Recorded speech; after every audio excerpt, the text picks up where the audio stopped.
Voilà, lève ta tête.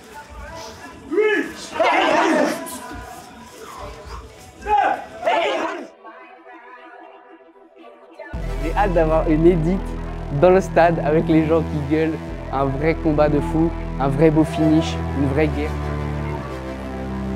Si je devais décrire Paul en un mot, je dirais déterminé. Je pense que je suis authentique. Je n'essaye pas de me camoufler derrière un personnage ou quoi que ce soit. Je suis comme je suis. Je pense qu'il y a peu de profils comme moi dans le sens où j'ai une tête, on dirait que je suis pas une victime et que je peux sembler faible ou quoi. Et je pense que j'ai le courage d'aller au combat, aller à la guerre. J'ai vu qu'il avait déjà la niaque un peu, qu'il avait la motivation de combattre, tout ça. Il a fait ses combats sans mon accord, mais dans des événements un peu tels que les YFC, etc.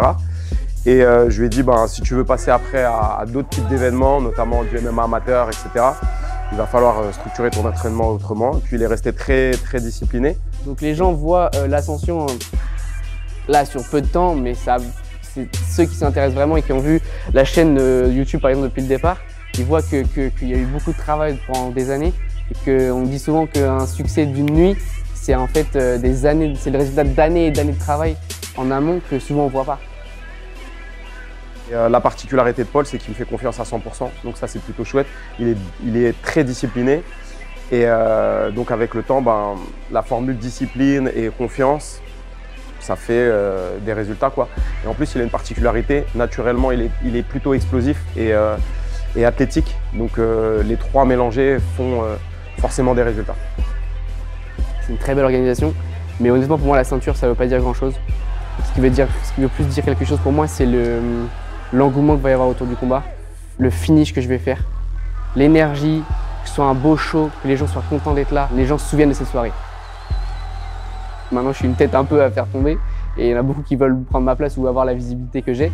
Donc c'est parfait, moi ça m'arrange et il me donne un coup de main en voulant me descendre. Donc le fait qu'il soit provocateur, c'est parfait pour moi. Ça me permet d'essayer de vendre les combats et de les mettre en avant. Je sais pas, je viens pour le finish, je viens pour les frapper, les soumettre, je viens faire ce qu'il faut.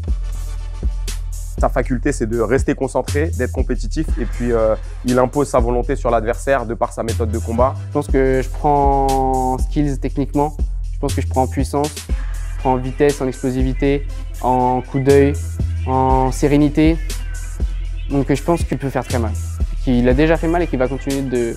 les adversaires ont l'air de s'améliorer de plus en plus aussi, donc je dois m'aligner et je dois avoir un coup d'avance en plus de ça. Ce title shot, 80% du travail se fait autour des qualités de Paul et 20% se fait autour du travail qu'on a vu autour de son adversaire. Moi je suis habitué à la pression, je sais ce que c'est d'avoir une grosse pression sur soi, qu'il y a beaucoup de gens qui regardent le combat. Moi ça me fait pas peur. Après je connais pas Tom, je vais pas parler sur des faits que je connais pas. Mais je pense qu'il aura de la pression quand même, mais il s'en tirera bien. Mais quand le combat sera parti et qu'il verra à quel point je suis solide, je pense qu'il va y réfléchir deux fois.